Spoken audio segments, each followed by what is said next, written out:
No one's forcing you to donate to a GoFundMe that is based off free will. Yeah, but it's like dishonest, right? People are extraordinarily and like vehemently stupid. And so they probably actually trust and respect you. And I'm not saying you're not worth trusting and respecting. I'm saying that they trust and respect you so much that their stupid brains don't question how much it actually costs to taxidermy / cremate the remains of a lizard. Now, we've already seen that the estimates are roughly $1,000 for that whole process, and that's probably over exaggerating the price. So you're asking for $4,000, which is most likely a dishonest amount of money. You are counting on the goodwill of people who respect you to be dumb enough to fall for that. And it's like, yes, it's their free will, but they're not making an informed decision because you're misinforming them, and that's the problem, right? If I was fine and was able to do any of this on my own, I wouldn't have posted anything.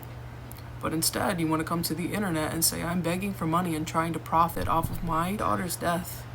My daughter. Of my baby's death. Dude, you. Honestly, like, you know, up until now, my video, I think, we've been having a little bit of fun, but I think that this is, I think that of all the people talking about this person, I've been the most charitable. I talked a lot about their past in a very productive way, and I even humanized them when they had their, like, meltdown about how, like, they're content creator, and content creators are people too. But you're sitting here and you're telling us that your daughter died. You, because I don't think that you even believe that. I think that's gross. I think that's the grossest thing. I think that's worse than you begging for 4 times the amount of money that you actually needed. That's not your daughter. Nobody taxidermies their daughter, and only actual, like, legitimate pieces of whatever use their daughter for views. And that's what this feels like. It just feels really gross. I think this is just like a gross thing to say. You know, it's okay that that was like something very close. It's very special to you. They're the representation that you blew up as a content creator. They were with you throughout that entire time. They might have even been the only thing that you got to lean on while you were, you know, going through the motions of getting a lot of views undeservedly because of TikTok. There's tons of people that were there, and then trying to maintain that career as views fell off because people went back to work, and that you probably leaned on them emotionally because maybe you have something going on with your family, which the fact that they didn't set strong boundaries for a 17-year-old person on the internet communicates to me that you did not have a particularly strong family. But don't sit here and call your